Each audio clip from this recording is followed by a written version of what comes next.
ثانیہ سیالکوٹ وزیر اعظم عمران خان کا ایک روزہ دورہ لاہور۔ وزیر اعلیٰ پنجاب اور گورنر پنجاب سے ملاقات بھی کریں گے۔ وزیر اعظم کو وزیر اعلیٰ پنجاب ثانیہ سیالکوٹ کی تحقیقات سے آگاہ کریں گے۔ وزیر اعظم عمران خان کو گورنر پنجاب دورہ برطانیہ پر بھی بریفنگ دیں گے۔ اب یہاں بات کیسے کریں؟ ایک طرف ایک انسانی جان کا ضیاع ہے، دوسری طرف مملکت اسلامی جمہوریہ پاکستان کی عزت اور خارجہ پالیسی کی پاسداری ہے۔ ناظرین، دیکھنا یہ ہے کہ کیا یہ انسانیت کا پہلا واقعہ ہے؟ ہرگز نہیں۔ ایسے ہزاروں مثالیں ہمارے سامنے موجود ہیں۔ کشمیر میں آئے روز قتل عام ہو رہا ہے، بچوں سمیت گھروں کو آگ لگانے کے کئی واقعات موجود ہیں۔ افغانستان میں امریکہ کی بمباری سے کتنے معصوم بچے مارے گئے۔ پاکستان میں پشاور کا واقعہ کسی سے ڈکا چھپا نہیں، مگر یہ سارے واقعات کیوں دب کے رہ گئے؟ اس کی وجہ کیا ہے؟ آج ہم مختصر بات کریں گے۔ آپ دیکھ رہے ہیں جناح نیوز۔ ہمارے چینل کو سبسکرائب کریں اور بیل کے بٹن کو ضرور دبائیں۔ ثانیہ سیالکوٹ پہ اسلامی نقطۂ نظر سے بھی بات کریں گے کہ واقعہ کربلا کے بعد حضرت امام زین العابدین مدینہ تشریف میں رہائش پذیر تھے۔ آپ کے ایک مہمان آیا، کچھ دن وہ آپ کے پاس رہا اور آپ نے اس کی بے حد خدمت میں کوئی کسر نہ چھوڑی۔ جب وہ جانے لگا تو کہنے لگا کہ آپ سے ایک بات کرنی ہے۔ آپ نے کہا، بولے کیا بات کرنی ہے؟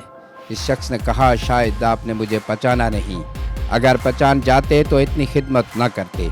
آپ نے اس کی طرف دیکھا اور آنسو صاف کرتے ہوئے کہا، بھائیوں کے قاتل کو کون بھول سکتا ہے؟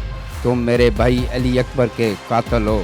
فرق صرف اتنا ہے کہ کربلا میں ہم تمہارے مہمان تھے، مدینہ میں آپ ہمارے مہمان ہیں۔ کاش کسی نے اسلام پڑھا ہوتا۔ تم شریعت کے قوانین کو ان کی روح کے مطابق نافذ کر دو۔ یہ جو لاقانیت اور شفافیت کا اقریبیت مسلط ہو رہا ہے، اس کا نام و نشان بھی نہیں بچے گا۔ اگر تم نے طاغوت کی چاہت پہ اللہ کے قانون کو تبدیل کرنے یا معطل رکھنے کی روش جاری رکھی تو یاد رکھو، دو جہاں کی رسوائیاں مقدر ہوں گی۔ باطل تب تک تم سے راضی نہ ہوگا جب تک وہ تم سے تمہارا دین چھین کر اس کے بدلے اپنا من چاہ نظام مسلط نہ کروا لے۔ جب یہ کام کر چکو گے تو کچھ ظاہری مادی منافع تو ضرور ملیں گے، مگر انجام آخرکار رسوائی اور خسارہ نصیب ہوگا۔ ہمارے رب نے جو قانون ہمیں عطا کیا، بخدا وہ موجودہ دور کے نظاموں سے بہتر ہے۔ ہماری تاریخ انتظام کے مبنی پر عدل ہوئے اس کے بہترین نتائج کی گواہ ہے۔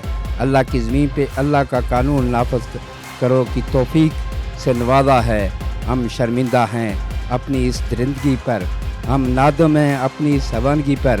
ہمیں افسوس ہے کہ ہم مسلمان ہو کر اپنے دین کو سمجھ نہیں سکے، اس پر عمل نہیں کر سکے۔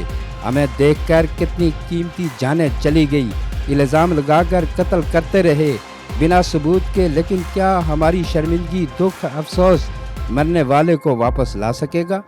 اس کی فیملی کو سپورٹ کر سکے گا؟ کیا ہمارا ملک سیف ہے؟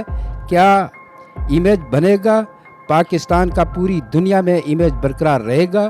نماز روزے کا ہمیں پتہ نہیں، 6 کلمے آیت الکرسی دعائے قنوت آتی تک نہیں، بات بات پر گالی دیتے ہیں۔